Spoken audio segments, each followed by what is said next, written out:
श्री सद्गुरु महाराज की जय।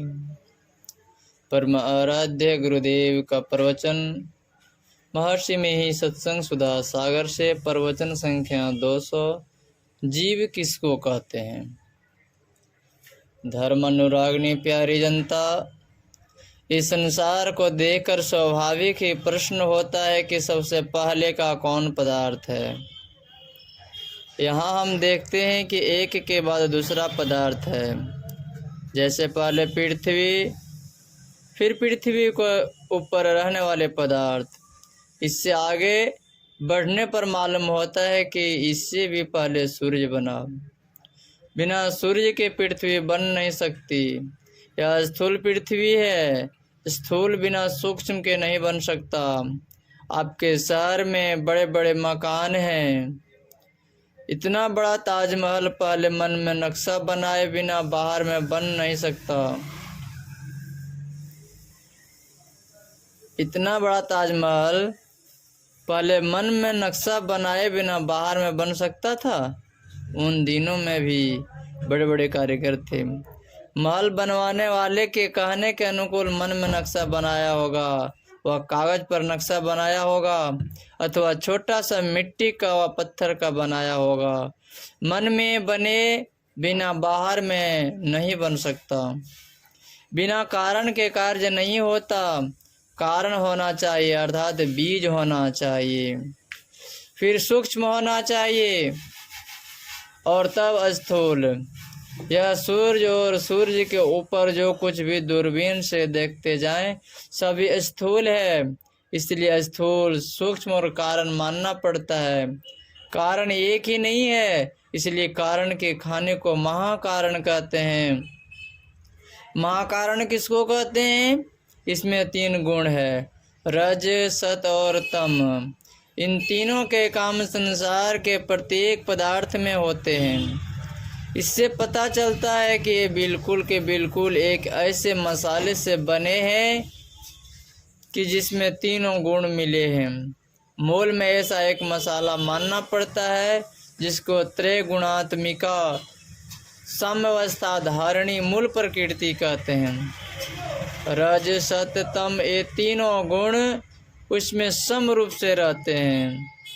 एक विनाश करता है, दूसरा उत्पन्न करता है और तीसरा बीच में रहता है जो थामे रहता है, अर्थात पोषण करता है। तीनों में बराबर बराबर शक्ति है, इसलिए अपने अपने काम करते हैं। तीनों की शक्ति बराबर होने से सम अवस्था होती है, इसलिए उसको सम अवस्था कहते हैं। सम अवस्था कहा, वही सब बीजों का भंडार है, उसी से सब कुछ बनता है, सब कारणों का वह भंडार है। उसको प्रकृति कहो या महाकारण। अनेक पिंड और अनेक ब्रह्मांड प्रकृति के जिस अंश से बनते हैं वह कारण रूप है। कुम्हार पृथ्वी से थोड़ी थोड़ी मिट्टी लेकर बर्तन बनाते हैं। कब से बर्तन बनते हैं पता नहीं, बर्तन बनते जाते हैं, फिर भी पृथ्वी है ही। महाकारण से पिंड ब्रह्मांड बनने के लिए जो अंश लिया जाता है वह कारण होता है और महाकारण रहता ही है। इस तरह बाहर ब्रह्मांड की यह बात है, ये सब जड़ ही जड़ है, इनमें कोई हानि नहीं है। जड़ में कोई ज्ञान नहीं होता, इसलिए एक ज्ञान में पदार्थ भी मानना पड़ता है जिसको चेतन कहते हैं। गीता के पढ़ने वाले जानते हैं कि भगवान श्री कृष्ण ने कहा है कि मेरी 2 प्रकृतियां हैं, परा और अपरा। यही चेतन और जड़ दोनों प्रकृतियां हैं, इसी से सृष्टि होती है। कुछ वैज्ञानिकों का कहना है कि चेतन कोई भिन्न वस्तु नहीं है, जड़ जड़ के मेल से चेतन हो जाता है, लेकिन इसका बोध नहीं हो सकता। शरबत बनाने में पानी और चीनी मिलाकर उसमें सौंफ नहीं मिलाया जाए तो सौंफ का स्वाद अथवा गुण उस शरबत में नहीं हो सकते।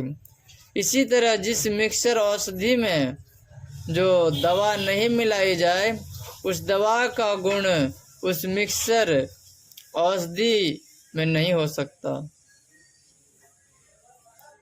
जड़ जड़ के मेल से ज्ञान में पदार्थ हो जाए, मानने योग्य नहीं है। चेतन पदार्थ भी है जो जड़ से भिन्न है। कठोपनिषद में आया है कि इंद्रियों से परे मन है, मन से ऊपर बुद्धि, बुद्धि से परे महातत्व, महातत्व से ऊपर अव्यक्त है और अव्यक्त से उत्तम पुरुष है।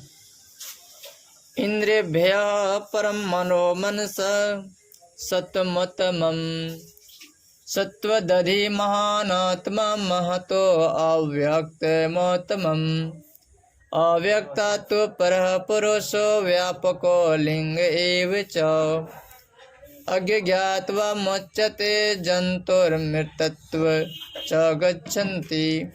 कठोपनिषद अध्याय 2 वल्ली 3 में महतत्व अपरा प्रकृति और अव्यक्त परा प्रकृति है। इन दोनों से ऊपर पुरुषोत्तम है। लोगों को कैसे विश्वास हो कि सब कुछ हो जाने के बाद ईश्वर हुआ है? नहीं, सबसे पहले का जो है वह ईश्वर है, वह अवांग मनुष्य गोचर है। ऐसा सामवेद में लिखा है, केनोपनिषद में है कि वह ब्रह्म मन से मनन नहीं किया जा सकता, वह मन बुद्धि से परे है।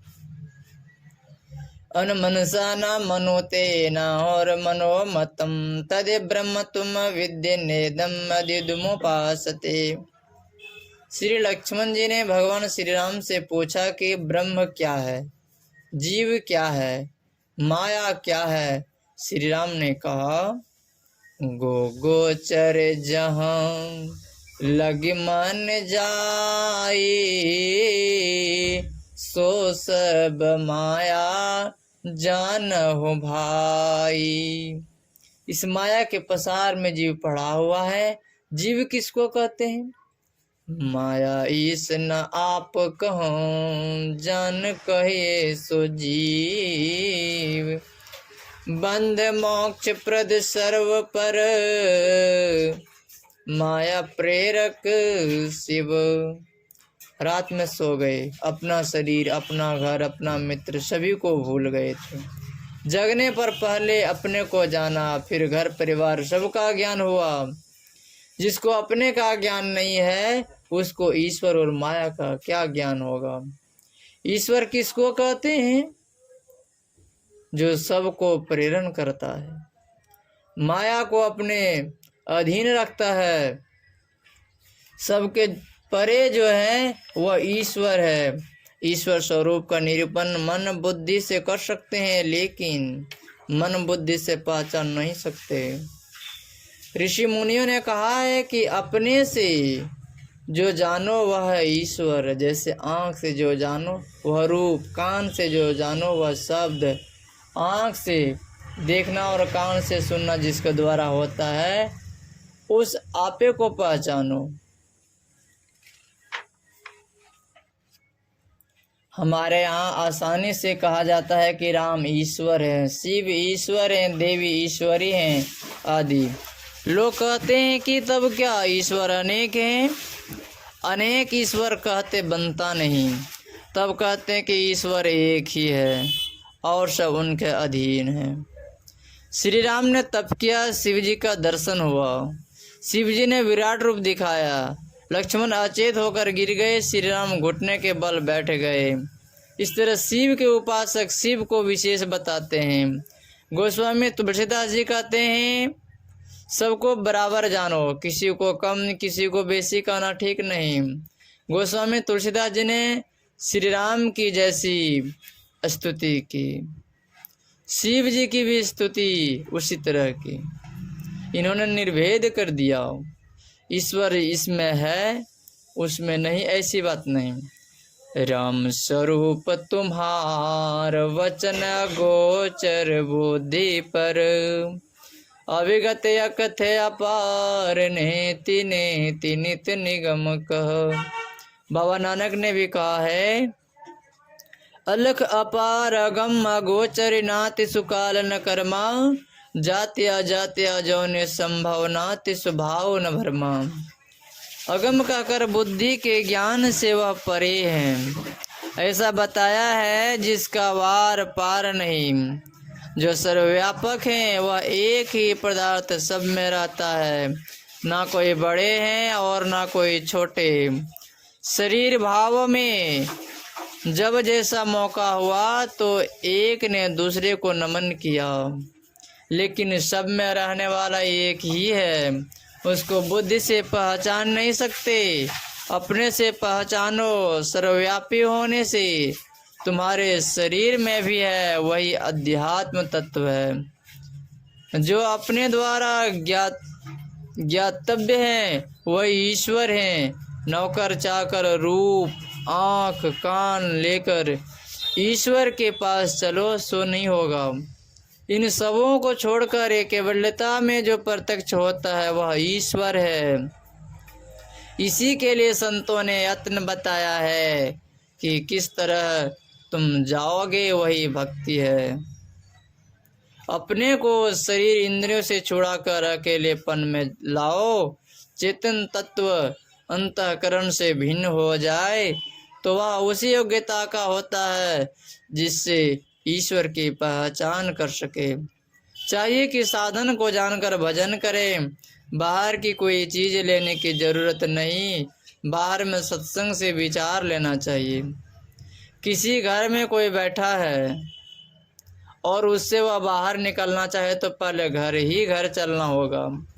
इस शरीर रूप घर में रहते हो, शरीर के अंदर ही अंदर चलो, शरीर को छोड़ो, आगे बढ़ो।